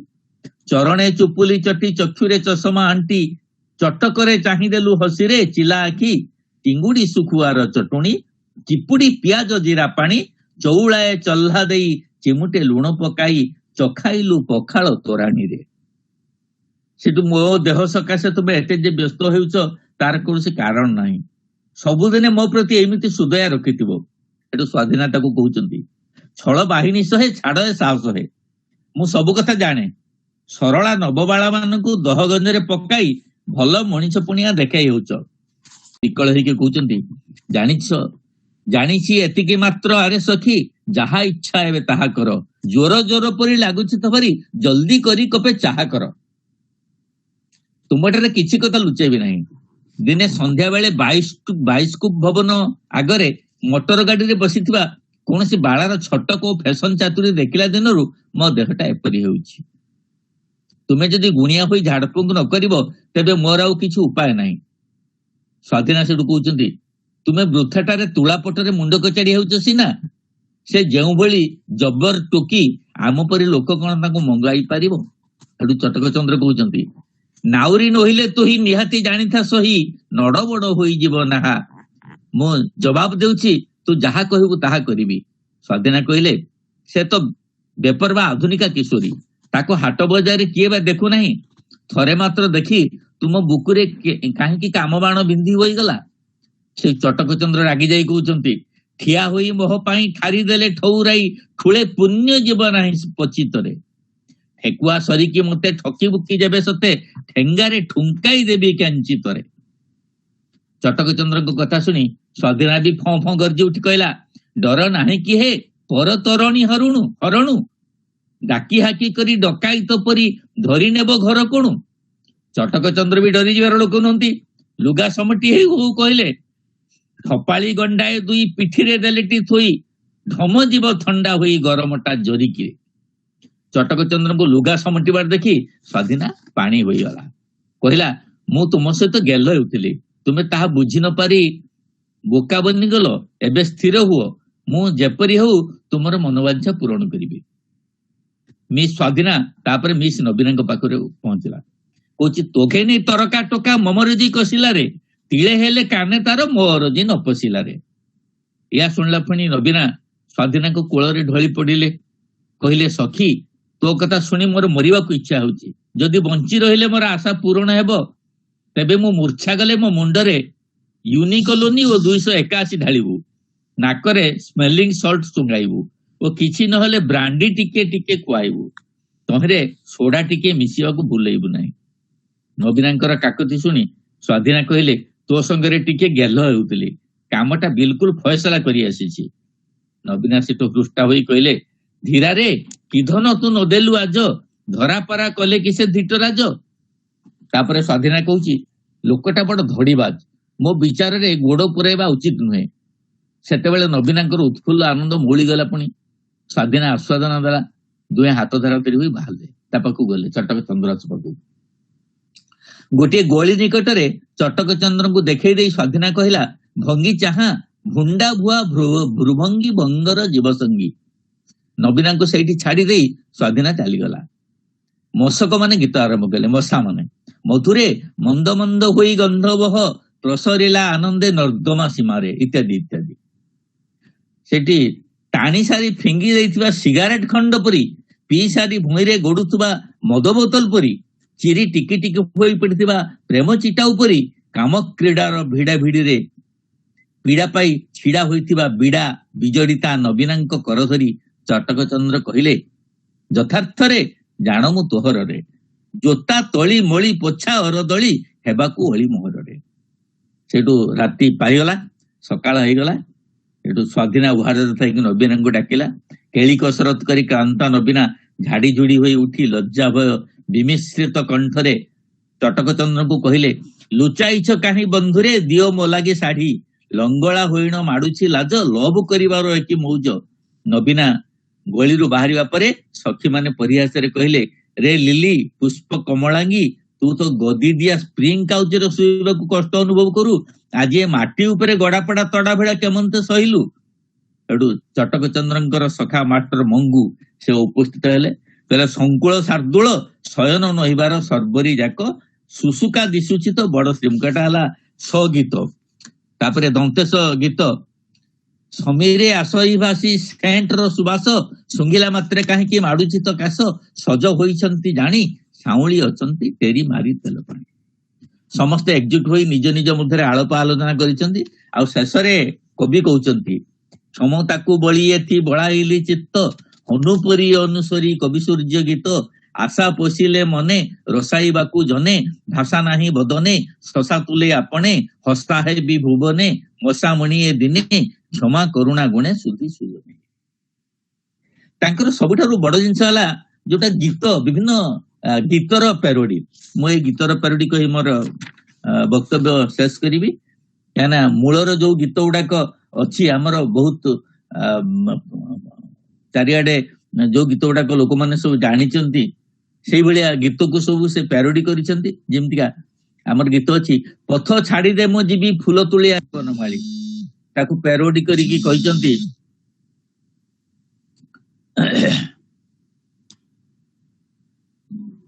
ତାକୁ ପ୍ୟାରୋଡି କରି ସେ କହିଛନ୍ତି, ପଥ ଛାଡିଦେ ମୁଁ ଯିବି ଓଲ ଖୋଳି ଆରେ ବନମାଳି। ଯେମିତିଆ ପ୍ରାଣ ସଙ୍ଗିନୀରେ ନେତ୍ରୀ ନାନୀ ପସରା, ତାକୁ ସେ ଲେଖିଛନ୍ତି ହସିଆରେ ଫୁଲର ପ୍ରାଣ ସଙ୍ଗିନୀରେ ନେତ୍ରୀ ନାନୀ ପସରା। ଯେମିତିଆ ମୂଳଟା ହେଲା ହସିଆରେ ଫୁଲ ରସିଆ ପବନ ମଧୁମାସିଆ, ଏଇ ଗୀତଟା ଅଛି। ତାକୁ ସେ ଲେଖିଛନ୍ତି ଘନ କାଳିଆ ବରଜ ଧୂଳିଆ ବନମାଳିଆ, ହସିଆରେ ହଳ ରସିଆ ମୂଲିଆ ବାରମାସିଆ। ମୂଳ କବିତା ଅଛି ସରି ଜୀବନୀଟି ଜୀବନେ କିଶୋରୀରେ, ତାକୁ କାନ୍ତ କବି ଲେଖିଛନ୍ତି ସରି ଗଲାଣିଟି ହାଣ୍ଡିରୁ ତୋରାଣୀ ହେ ବେଣୁ ପାଣି। ମୂଳଟା ଅଛି ଯାହା ହେବାର ହେଉ ଏଣିକି ମୁଁ ତ ଦେଇଛି ଜୀବନ ବିକି, ତାକୁ ସେ ଲେଖିଛନ୍ତି ଯାହା ହେବାର ହେଉ ଏଣିକି ସେ ତ ଥରେ ପକାଇଛି ଛିଙ୍କି।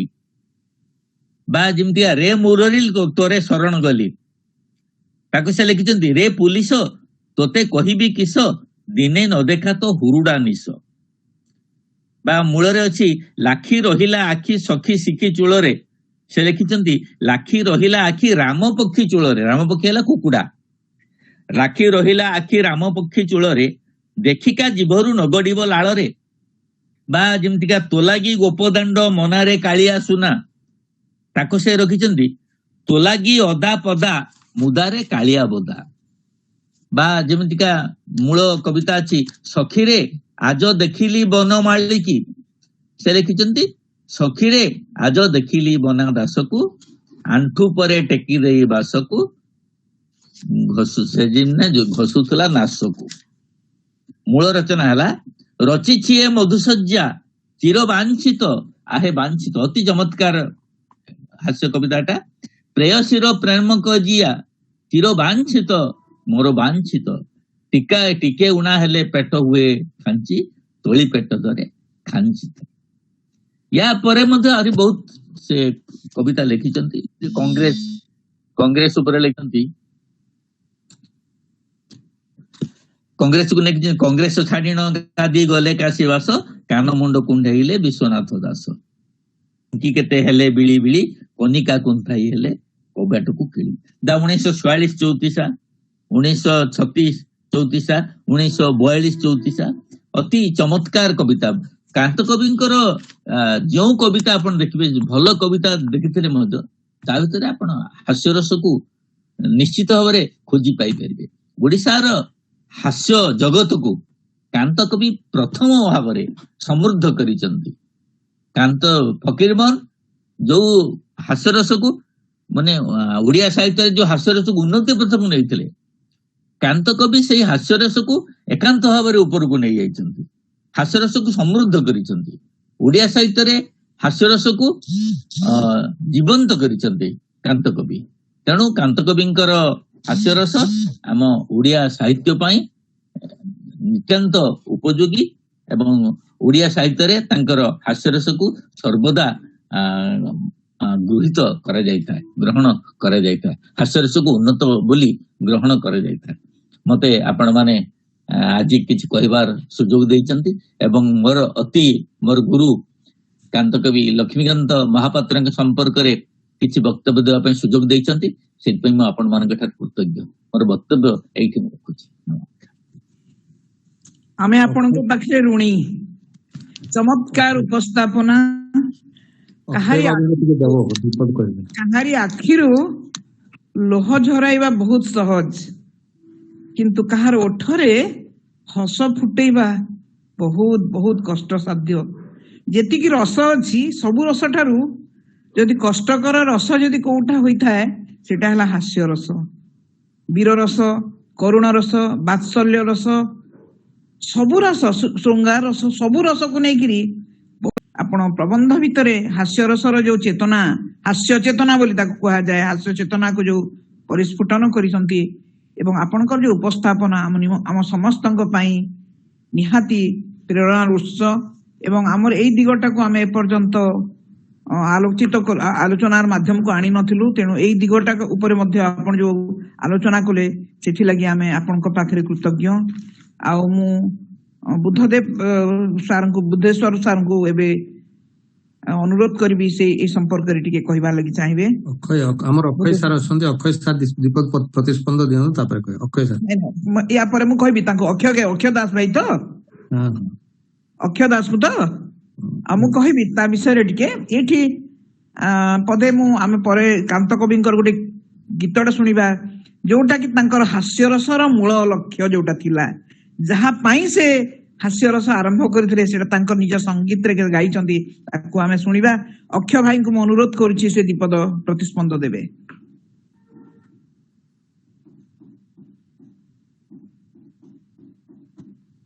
ଶ୍ରୀଯୁକ୍ତ ଅକ୍ଷୟ ଦାସ କହୁଛନ୍ତି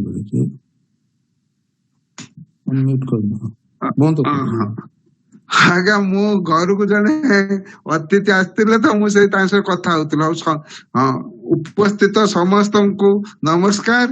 ଆଉ ମୁଁ ଆଜି ଖୁସି ଯେ ସାର୍ କହିଥିଲେ କାହାକୁ ଟିକେ ଲକ୍ଷ୍ମୀକାନ୍ତ ବିଷୟରେ। ମୁଁ ସେଇଠୁ କହିଲି, ମୁଁ କହିଲି ଆମର ତ ପୁରୁଣା ଲକ୍ଷ୍ମୀକାନ୍ତ ତ୍ରିପାଠୀ ଆପଣଙ୍କର ତାଙ୍କୁ ଆମକୁ ଏଠାକୁ ଆଣିବା।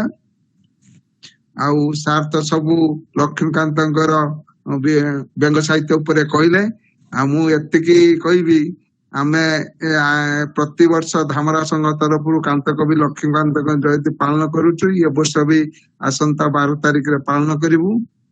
ଲକ୍ଷ୍ମୀକାନ୍ତଙ୍କର ଗଦ୍ୟାବଳୀ ହଉ କୋଉ ଲକ୍ଷ୍ମୀକାନ୍ତ ପ୍ରାୟ ସାହିତ୍ୟର ସବୁ ବିଭାଗରେ ସେ ହାତ ଛାପ ଛାଡି ଦେଇକି ଯାଇଛନ୍ତି। ଏବଂ ଏବେ ତାଙ୍କର ଯେକୌଣସି ଆପଣ ଦେଖନ୍ତୁ, ବୁଢା ଶଙ୍ଖାରୀ ଯୋଉ ଗପ, ସେଠି ସେ ସମୟର ଯାହା ଉପସ୍ଥାପନ କରିଛନ୍ତି। କଣା ମାମୁଁ ଅସମ୍ପୂର୍ଣ୍ଣ ହେଲେ ମଧ୍ୟ ଏକ କାଗଜୀ ଉପନ୍ୟାସ।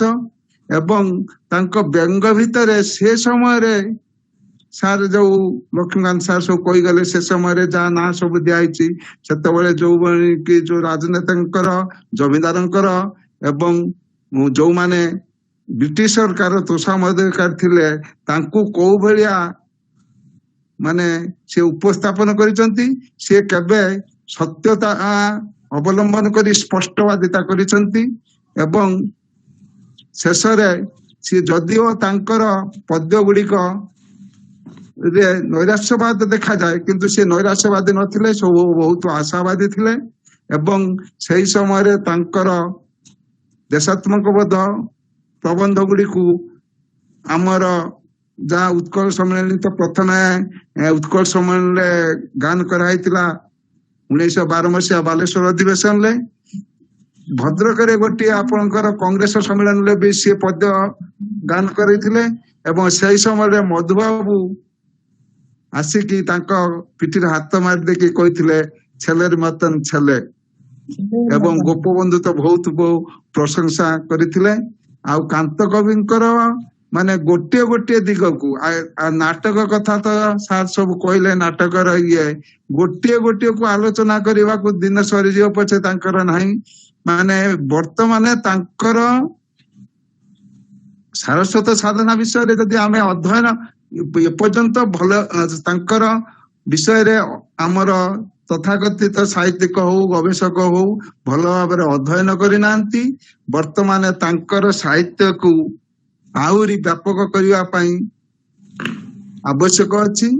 ଏଇ ପରିପ୍ରେକ୍ଷୀରେ ମୁଁ କହିବାକୁ ଚାହୁଁଛି, ତାଙ୍କ ସାହିତ୍ୟକୁ ଆକଳନ କରିବା ପାଇଁ ଯଦି ଆମର ସାହିତ୍ୟିକ ବନ୍ଧୁ ମାନେ ପ୍ରୟାସ କରନ୍ତେ, ସେ ଦିଗରେ ଆହୁରି ଏକ ନୂତନ ଦିଗ ସୃଷ୍ଟି ହୁଅନ୍ତା। ଆଉ ମତେ ବୈଶାଖୀ ସାହିତ୍ୟ ସଂଘ ତରଫରୁ କିଛି କହିବାର ସୁଯୋଗ ଦେଇଥିବାରୁ ବୈଶାଖୀ ସାହିତ୍ୟ ସଂସଦ ଏବଂ କିଶୋରୀ ମ୍ୟାଡାମକୁ ଏବଂ ସମସ୍ତଙ୍କୁ ଅନେକ ଅନେକ ଧନ୍ୟବାଦ ଏବଂ କୃତଜ୍ଞତା ଜ୍ଞାପନ କରୁଛି। ବନ୍ଦେ ଉତ୍କଳ ଜନନୀ। ଧନ୍ୟବାଦ ଭାଇ। ବର୍ତ୍ତମାନ ମୁଁ ଅନୁରୋଧ କରିବି ସଭାପତିଙ୍କୁ, କିନ୍ତୁ ସଭାପତି ଡକ୍ଟର ଉମାକାନ୍ତ ପଣ୍ଡାଙ୍କୁ, ସେ ତାଙ୍କର ସଭାପତି ଅଭିଭାଷଣ ରଖିବେ। ଅଭିଭାଷଣ ରଖିବା ପୂର୍ବରୁ ମୁଁ ଏଠି ଗୋଟେ ପଦ କହିବା ପାଇଁ ଚାହିଁବି ଏଇ ଯୋଉ ତାଙ୍କ ଚମ୍ପୁର ଯୋଉଟା କି ସବୁ ଚମତ୍କାର ଲାଗେ ଯୋଉଟା କ୍ଷୟରେ ଅଛି ସାର୍ ଲକ୍ଷ୍ମୀକାନ୍ତ ସାର୍ ବି ଶୁଣୁଥିବେ କ୍ଷମାନୁକମ୍ପା ଧର ହେ କ୍ଷୀର ଶର୍କରା ସଜାଡି ସଢା ଶୁଖୁଆ ବାଢି ଭୁଞ୍ଜିବାରେ ଚତୁର ହେ କ୍ଷର ନୋହିବାରୁ ମୁଖ ଦିଶେ ରଣ ବଣ ଜର ହେଲା ପରି ଥର ଥର ଶ୍ରୀଚରଣ ହେ ଥର ଥର ଶ୍ରୀଚରଣ ଏଇଟା ଏଭଳି ଯେ ଲେଖି ପାରିଛନ୍ତି ଦୁଃଖ ଭିତରେ ନିଜେ ବିଜଡିତ ରହି ଯେ ଏଭଳି ଚମତ୍କାର ହାସ୍ୟ ସୃଷ୍ଟି କରିପାରିଛନ୍ତି ତାଙ୍କୁ ମୋର ଶତକୋଟି ପ୍ରଣାମ ସେଭଳି ସ୍ରଷ୍ଟାଙ୍କୁ ଏବଂ ବର୍ତ୍ତମାନ ମୁଁ ଅନୁରୋଧ କରୁଛି ଡକ୍ଟର ପଣ୍ଡାଙ୍କୁ ତାଙ୍କର ସଭାପତି ଅଭିଭାଷଣ ରଖିବେ ଡକ୍ଟର ଉମାକାନ୍ତ ପଣ୍ଡା ମହୋଦୟ। समस्त को नमस्कार। मान्यवर प्रवक्ता लक्ष्मीकांत त्रिपाठी महोदय, संयोजिका अध्यापिका डॉक्टर किशोरी दास, डॉक्टर बुद्धेश्वर षडंगी, अध्यापक चंद्रध्वज माझी, समस्त वरेण्य विद्वान माने आज ए कार्यक्रम में जो माने योगदान करिसंती समस्त को नमस्कार। जेतेबेले 1936 मसीहा बाता पूर्वर ओडिशार प्रथमे बालेश्वर जिलार कलेक्टर जेतेबेले जॉन बीम्स थिले लोक कथा लोक साहित्य एवं रूढ़ी शब्द गुड़ी को से कलेक्शन करी सुंदर भाव रे ओडिया भाषा को एक मार्जित रूप देवा को चेष्टा करथिले। परवर्ती अवस्था रे ओडिशार जे राज्यपाल महामहिम राज्यपाल हेतिले जॉन ऑस्टिन हबाक से मध्य बहुत चेष्टा करथिले ए जो ओडिया भाषा रे कथित भाषा एवं अकथित जोगुड़ाक बहुत भाषा बहुत शब्द मध्य अछि वर्तमान सुधा भी कथित भाषा रे परिणत हो पारि नाही। एपरिकी आपण जो सुंदर भाव रे माटीए जो पुओ को वात्सल्य ममता दउची से बेले बेले जो शब्द प्रयोग करूची जने प्रेमिक जते बेले प्रेमिका को आलिंगन करिबा को जाउची से सेते बेले केते गुडे शब्द प्रयोग करूची एवं बहुत सुंदर भाव रे महोदय लक्ष्मीकांत त्रिपाठी महोदय सुंदर भाव रे जो शब्द गुड़ी को लक्ष्मीकांत महापात्र जो सुंदर भाव रे शब्द संयोजना करथिले कथित भाषा को नहीं करी जहां वर्तमान साहित्य रे आउ स्थान पाउ नाही। तेनु आजिर ए कार्यक्रम रे तांकर वक्तव्य माध्यम रे ओडिशार लोक कथा लोक साहित्य लोक संस्कृति जहा कि लक्ष्मीकांत महापात्रंकर काव्य कविता प्रबंध रे प्रस्फुटित होइथिला से आम मानक निकट रे पहुंचैचंती एवं आमे निश्चित रूप रे ए बैसाखी साहित्य संसद रो जो बुद्धिजीवी माने अछंती समस्त गर्वित जे लोक साहित्य को आम निकट को आनिचंती से तांकर वक्तव्य माध्यम रे सेति तांकर निकट रे ऋणी आज रे कार्यक्रमटी संगठित जो माने करिचंती डॉक्टर किशोरी दास डॉक्टर षडंगी डॉक्टर अमर माझी बाबू डॉक्टर त्रिपाठी समस्त की धन्यवाद। धन्यवाद। एठी मु आपण मानकु कहिबाकू चाहिबी राउरकेलार जने विलक्षण प्रतिभा साहित्य क्षेत्र रे एवं संगीत क्षेत्र रे निजको प्रतिष्ठित करिथवा श्रीयुक्त शरद धळ महोदय हम बैसाखी साहित्य संसद द्वारा आलोचित ही सभा पाई से बहु आलोचित कांत कविंकर से सबुथिरु वंचित करी कवितार भावलिन वादन करी आमको गोटे उपहार देइछंती जोटा कि से कहिछंती जदि बजै देबे ताहेले मु खुशी हेबी बोली आउ सेठी गीत माध्यम रे से देइछंती से तांकर से उपहार जीवनर सफल समय रे मु ताको टिके सुनिबा टिके परमात्मा को निकटतर हेबा पई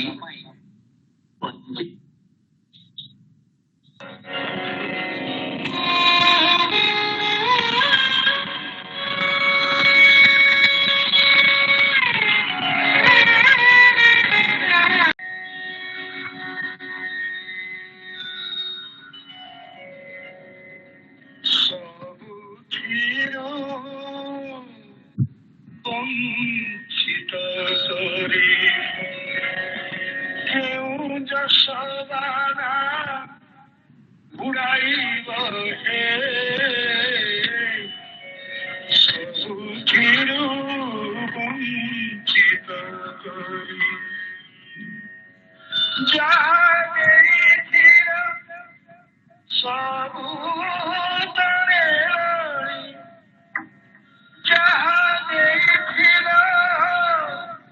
ସବୁ ତଳେ ରହି ଆଉ କେବେ କିସ ଛଡ଼ାଇବ ହେ ସବୁଥିରୁ ବଞ୍ଚିତ କରି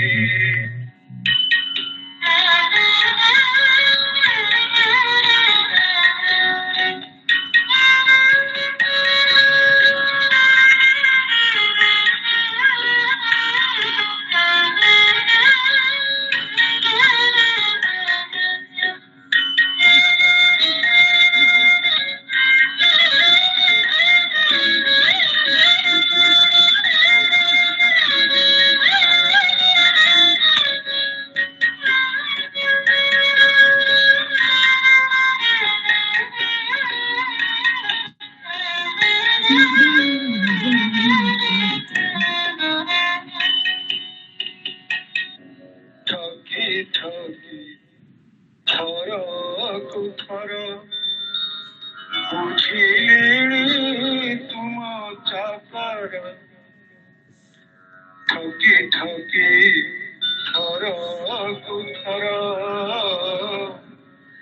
ବୁଝିଲିଣି ତୁମ ଚାକର ମନେ ପାଞ୍ଚିଛ ହାଟ ମଝିଟାରେ ମନେ ପାଞ୍ଚିଛ ହାଟ ମଝିଟାରେ ଠିଆ କରି ବାଟ ଉଡ଼ାଇବ ହେ ସବୁଥିରୁ ବଞ୍ଚିତ କରି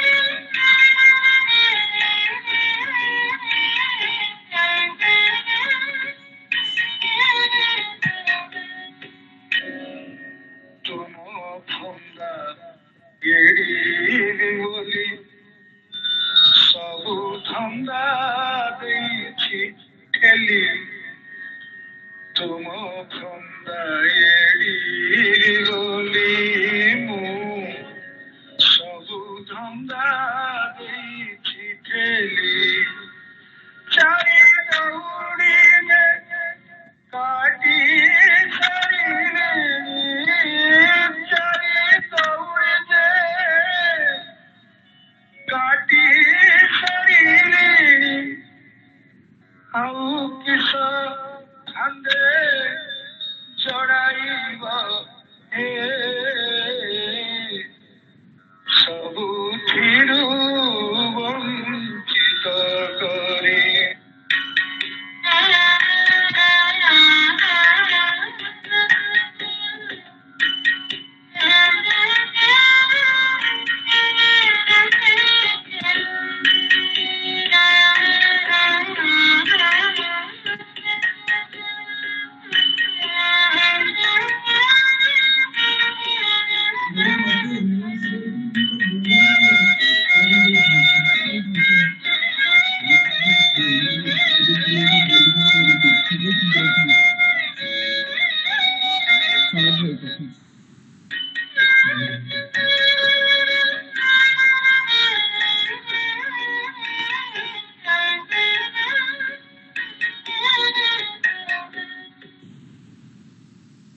धन्यवाद शरद भाई आपनकर चमत्कार भायोलिन वादन पाई जे लुहर बैतरणी पारी हुए से ही केवल जे लुहर बैतरणी पारी हुए से ही केवल हसर फुआरा फुटई पारे एवं कांत कवि लक्ष्मीकांत महापात्रंकर लुहर बैतरणी भितरे आमे हसर फुआरा देखिछु तेणु तांको भितर देई आमे जीवन को देखिबा साधना पथरे आगे जीवा एवं कांत कविंकर विभिन्न दिग उपरे साहित्यिक विभिन्न दिग उपरे भविष्यत रे जेपरि आमे कार्य करिबा किपरि कार्य करि परिबा ता उपरे आमे कर्मशाला मान करि परिबा ताकू ध्यान देबा एवं तांकर शेष मो वर्तमान अनुरोध करिबी नानी हाँ आम सहित जने विशिष्ट शिक्षाविद अछंदी किए professor Radha Madhav Das ex vice chancellor government university. अरे अरे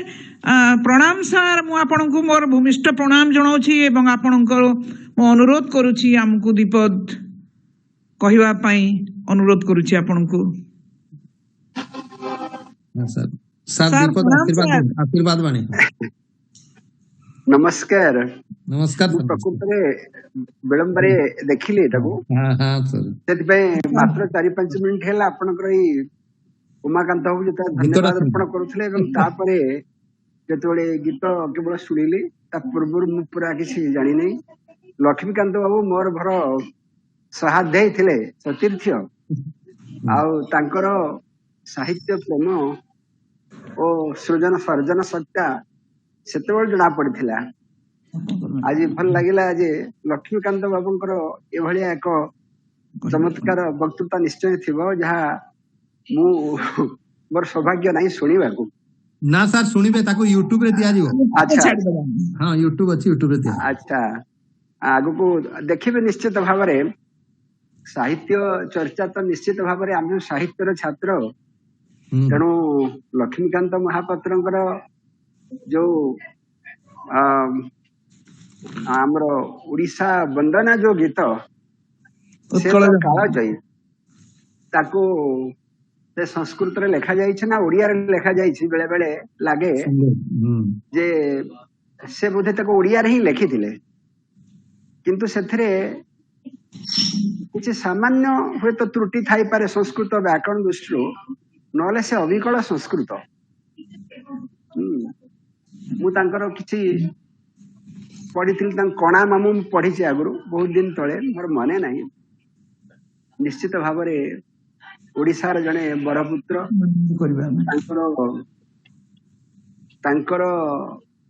जो हास्य रसर विषय रे आज जो आपण माने आयोजन करिसेंती चर्चा सत्र यह निश्चित भाव जो माने भाग नहीं समस्त को अनुप्राणित करथिबो। मु आपनको धन्यवाद दउची आ बंधु लक्ष्मीकांत को अभिनंदन करुची शुभेच्छा दउची जहा पछे ए डिजिटल माध्यम रे ताको मुंह देखि पारली मते खूब भल लागिला। बुद्धे ए लिंक बुद्धे बुद्धेश्वर को पठैथिले मो पाको।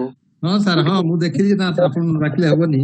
हां मु विलंबर बहुत विलंबर देखिली मु भी पठैछि लेट रे सर टिके ताको। हां तथापि भला सार शेष पर्याय पूर्णाहुति है आगे को निश्चित भाव में आपनकर कार्यक्रम रे भाग नेबी। नहीं आपण तो आसुनी आपण आशीर्वाद एबे तो सर व्यासश्री हमर एबे काव्य ग्रुप टा चलीची एवं प्रति सोमवार एटा आपनकर प्रति मासर प्रथम सोमवार रे सर ए आलोचना होची। अच्छा ओडिया रे ओडिया साहित्य मैडम को मध्य धन्यवाद से मते सुजोग दैछंती किछि कहबा बहुत भल लागला सर बड़ मानकर आशीर्वाद नथिले कोनोसी काम आगो को हुए नाही। हमें आपन को आगो को चाहिबू आपनकर गोटे दिन वक्तव्य सुनिबा पई चाहिबू हमें। मु तो ओडिया साहित्य रे पर ज्ञान नाही आपण जदी संस्कृत निष्ठ किछि कहबे मु ताले कहि दे पारि सर ओडिया साहित्य और संस्कृत साहित्य रो गोटे सम्मिलित गोटे हमें संदर्भ रखिबा आपन को हबो सर बहुत बहुत धन्यवाद आपन को कृतज्ञता नहीं मु भी आपन मान को कृतज्ञ मते किछ समय 2-3 मिनिट पछाओ अनुरोध जो माझी को से धन्यवाद पर्व को समापन करिवे धन्यवाद देबे किंतु मोर शेष वक्तव्य तो नुहे मोर सकल गर्व चूर्ण करिछ सबु त नेइछ छड़ाई आशार तुंग शिखरु खसाई धूली रे देइछ गोड़ाई तुम्हें धूली रे देइछ गोड़ाई तुम्हें धूली रे देइछ गोड़ाई समस्त मोर कृतज्ञता। माजी सार डॉक्टर किशोरी समस्त सारस्वत साधकों को मोर सादर नमस्कार। बैशाखी साहित्य संसदर आज नवम व्याख्यान यही उद्देश्य रे हमर विषय वस्तु थिला कांत कवि लक्ष्मीकांतଙ୍କ हास्य कविता यथार्थ रे डॉक्टर लक्ष्मीकांत त्रिपाठी लक्ष्मीकांतଙ୍କର रिजॉइन करो रिजो सार रिजॉइन करो हम विशेष भाव चंपू को उपस्थापन करिवारे कवि सूर्य बा उपेंद्र भंजनकर जो ये स्टाइल थिला ताको मध्ये एठी से उपस्थापन कले एवं संस्कृत साहित्य एवं ओडिया साहित्य रे एक संधि स्थल छिले उपेंद्र भंज कवि सूर्य प्रभृति तांको मध्ये सुंदर उपस्थापन करछन कांत कवि लक्ष्मीकांत महापात्र प्रकृत रे चंपू होची हमर लक्षण अनुसार गद्य पद्यमय चंपू गद्य रहिबो पद्य रहिबो से चटक चंपू जोटा कहले से सुंदर चंपू एवं प्रति वर्ण रे ताको आरंभ करा जाए एवं विशेष भाव में शब्दानुप्रासर माधुर्यता है। हास्य रस होची उपरस एक्चुअली तार मूल रस होची श्रृंगार श्रृंगार रस होची मात्रा माने मातृरस तार जन्य रस होची हास्य रस हास्य श्रृंगार यांकर माता पुत्री संपर्क ये भरतनाट्य शास्त्र उक्ति 6ठ अध्याय सुंदर भाव व्याख्यान है एवं आपण मध्य उपस्थापन प्रकृत पक्ष रे गोटे हास्य रस को उपस्थापन करने साधारण व्यापार नुह ये अभिनय रे हो बा शब्द माध्यम रे हो बा अर्थ माध्यम रे हो काव्य माध्यम रे हो और विशेष भाव आपण जोटा पॉइंट आउट कले गोटे सुंदर गवेषणा जिनस जे प्रबंध साहित्य रे मध्य हास्य रस उपस्थापन कर प्राय अत्यंत दुर्लभ तत्व ये जन गवेषकों ठार मध्य आशा करा जाए एवं आपण मध्य ताको उपस्थापन करछंती एवं हमर बैशाखी परिवार रे आपण जोगदे हम मन को बहुत सुंदर तथ्य एवं गवेषणा लब्ध तथ्य उपस्थापन कर बैशाखी परिवार आपण चरण तले कोटि कोटि प्रणाम करी आपण कृतज्ञता और धन्यवाद ज्ञापन करुछि सर आम भविष्य जोटा किशोरी मैडम चाहिए आम आम जो कार्यक्रम रही आम आपण आशा रखू आप शुणा आज्ञा चाहबू आज कार्यक्रम रे हमर अध्यक्षता कर प्रिय बंधु बैशाखी साहित्य संसद जड़े उज्जवल तारका एवं कार्यकारी सभापति कौन से ही सभापति प्रकृत रे विभिन्न कार्यक्रम करती करांती सुंदर भाव आम सहित उपस्थित बंधुत्व दृष्टि गोटे अनुष्ठानिक धन्यवाद देवी मैडम धन्यवाद देवार धृष्टता करी कहीं सभार जो मर्यादा रही मर्यादा अनुजाई ना नानी चरण तले ही कार्यक्रम को आम समर्पण सब करुचु सी ही यार संयोजिका प्रकृत आमती हो कौन हम किए आसवे कौन करेंगे से विशेष भाव में साहाय्य करुच्ची मु केवल रबर स्टाम्प सभापति हिसाब से अच्छी जहाँ से ठीक कर जानी जड़े गवेषिका जड़े शिक्षाविद के ये करें एणु एमती जो सुंदर सुंदर नवम व्याख्यान भितर ओडिशार एवं ओडिशा बाहर थिबा 9टी रत्न को से आनी उपस्थापन करछन्ते हमर मैडम तांको अनेक अनेक धन्यवाद।